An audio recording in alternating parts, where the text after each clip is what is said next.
Actual में आपने जो मुझे रचनाएं भेजी हैं, साहित्यिक रचनाएं भी उनमें शामिल हैं और शोध लेख जो आज आप यहाँ पर प्रस्तुत कर रहे हैं, बहुत अच्छे से प्रस्तुत कर रहे हैं, वो भी उसमें शामिल है। जैसा कि सचिन सर ने आपसे कहा था कि एआई के प्रति हमें सचेत रहने की बहुत जरूरत है। तो मैं जब उनको देखता था पहली नजर में, तो मुझे लग जाता था कि वो एआई से हैं या नहीं है। तो दोनों तरह के हैं।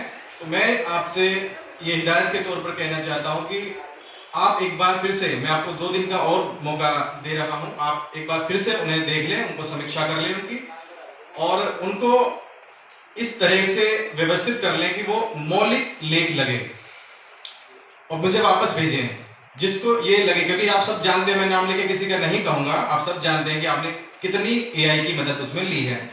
मैं ये नहीं कह रहा हूं कि एआई की बिल्कुल भी मदद नहीं लेनी है, क्योंकि एआई का आप एक सहायक सामग्री के रूप में आप इस्तेमाल करें तो ये एक बेहतर चीज है। आप वहां से आइडिया लीजिए, लेकिन जो उसे व्यवस्थित करना है वो आप अपने मौलिक विचारों में करें तो वो बहुत बेहतर होगा। और जो लेख है उसको कम से कम 3 भागों में आप उसे बांटे, कम से कम 3 भागों में बांटे। उसकी प्रस्तावना, उसकी मेन बॉडी, जो मेन बॉडी फर्दर डिवाइडेड हो सकती है अन्य सेगमेंट्स में, और उसका कंक्लूजन। तो इस प्रकार से आप उसे व्यवस्थित करें। एआई का जो दुरुपयोग है या उसमें जो समस्या हमारे सामने आ सकती है, उसका बिल्कुल ताजा उदाहरण मैं आपको दूंगा। इनफैक्ट कल से हम 2 दिन से काफी इस पे काम कर रहे हैं, तो कई सारे काम एक साथ करने पड़े। इस बीच में आपके लेखों को देखना भी, आपकी सारी लिस्ट मेंटेन करना, और ये जो पत्रिका वार्तालाप है, इसके कवर पेज की डिजाइनिंग की मैं बात बताऊंगा कि जब इसका डिजाइनर को मैंने वो भेजा तो उसने मुझे जो कवर पेज भेजा बना करके, उस पे फोटो अबुल कलाम साहब का नहीं था, बल्कि अब्दुल कलाम साहब का फोटो ला उसने मुझे भेज दिया। तो ये एक बड़ी मिस्टेक हो सकती है अगर हम एआई के प्रति सावधानी ना बरतें, या इस तरह की महनीय चीजों में, गहनता से भरी हुई चीजों में हमें मौलिकता ना रखें, तो ये इसके दुष्परिणाम हो सकते हैं। हमारे देश की जो बड़ी संस्थाएं हैं, जैसे एनसीईआरटी है, एनसीटी है, उनमें अभी आपको ये पता चलेगा धीरे धीरे, उनमें जब हम पेपर्स भेजते हैं, शोध पत्र जब उनमें भेजते हैं, तो इनफैक्ट एनसीईआरटी का तो फिर भी थोड़ा सरल प्रोसीजर है, आप डायरेक्ट ईमेल से भेज सकते हैं। लेकिन एनसीटी में मैंने देखा है कि वो आपसे पोर्टल के माध्यम से, डायरेक्ट ईमेल से नहीं आप भेज सकते, पोर्टल उन्होंने बनाया है, और उस पर जरूरी प्रारूप को भरते हुए, जरूरी जानकारियों को भरते हुए, एब्स्ट्रैक्ट इत्यादि को, लेखक के परिचय को भरते हुए, और 4 पीडीएफ को आपसे मांगता है। जो आपकी पांडुलिपि है, जो आपका आर्टिकल है, उसकी वर्ड फाइल मांगता है, पीडीएफ मांगता है, और प्लेगरिज्म का सर्टिफिकेट मांगता है, जिसमें केवल 10% प्लेगरिज्म को वो अलाउ करते हैं।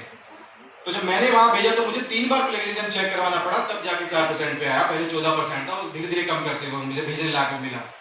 साथ ही वो एआई को भी चेक करते हैं, 20% एआई को वो अलाउ कर रहे हैं। तो इसके प्रति आपको गंभीर रहने की जरूरत है। तो ये समीक्षा करके आप मुझे जरूर भेजेंगे, हमारी बात होती रहेगी डिपार्टमेंट में भी।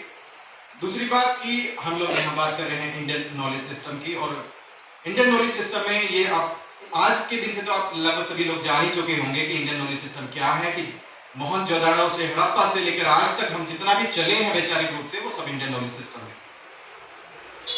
तो जब डीके सर ने कहा कि ज्ञान पर ताला नहीं होना चाहिए, तो उस बात को मैं और विस्तार देने के लिए आप लोग प्रेरित करूंगा कि ज्ञान पर ताला केवल लाइब्रेरी में ताला लगाने से नहीं है।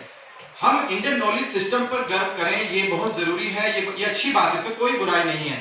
लेकिन हमें पश्चिम के ज्ञान पर भी नजर रखनी होगी।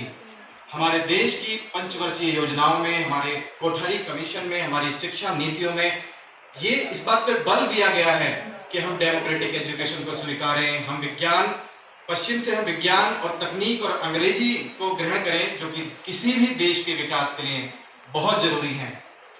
आप लोग कंटेम्प्रेरी इंडिया एंड एजुकेशन का पेपर पढ़ते हैं, आप लोग उसमें पढ़ते हैं पाश्चात्य दर्शन की, और आप उसमें तुलनात्मक रूप में आप तुलना करके खुद भी देख सकते हैं। जब हम यहाँ बात करते हैं अहम ब्रह्मास्मि की, हम यहाँ बात करते हैं आत्मा परमात्मा की, तो वहां फ्रेडरिक हीगल बात करते हैं एब्सोल्यूट स्पिरिट की, वहां प्लेटो बात करते हैं ऑब्जेक्टिव आइडियलिज्म की।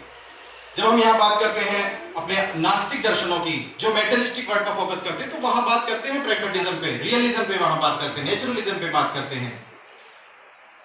तो इसका संदेश सिर्फ इतना ही है कि ज्ञान एक इकाई है, और आप इसका सार्वभौमिक दृष्टिकोण को देखने की कोशिश करें। ये जो आज का दिन गुजरा है, ये जो सेमिनार हुआ है, ये उससे पूर्व का जो लेक्चर था वो आपके लिए निश्चित तौर पे आपके व्यक्तित्व को उभारने का काम करेगा। और जैसा कि नसरीन मैम ने कहा था कि कलाम साहब का जो दर्शन है, वो शिक्षा दर्शन है, वो युवाओं के लिए बहुत प्रेरक है, उपयोगी है। तो कुछ पंक्तियों के साथ अपनी बात खत्म करूंगा कि तुम युवा हो देश के, ये देश तुमसे कह रहा कि नफरतें मिटा, दिलों में प्रेम भावना भरो, और देश की फिजाओं में जब कोई जहर भरे तो तुम निडर अदम्यता से उसका सामना करो। तुम युवा हो देश के। कर्म में ही धर्म का भी मर्म छुपा जान लो, कर्म में ही धर्म का भी मर्म छुपा जान लो, तो कर्म की ही पूजा करो, कर्म साधना करो। तुम युवा हो देश के, ये देश तुमसे कह रहा कि नफरतें मिटा, दिलों में प्रेम भावना भरो। और ये अंतिम, ये इस लाइन से मैं अपनी वाणी को विराम देना चाहूंगा कि बुद्ध मत बनो भले, कबीर चाहे मत बनो। और ये बनना बहुत आसान भी नहीं है कि बुद्ध मत बनो भले, कबीर चाहे मत बनो, पर कोई गलत करे तो तुम उसे मना करो। तुम युवा हो देश के, ये देश तुमसे कह रहा है।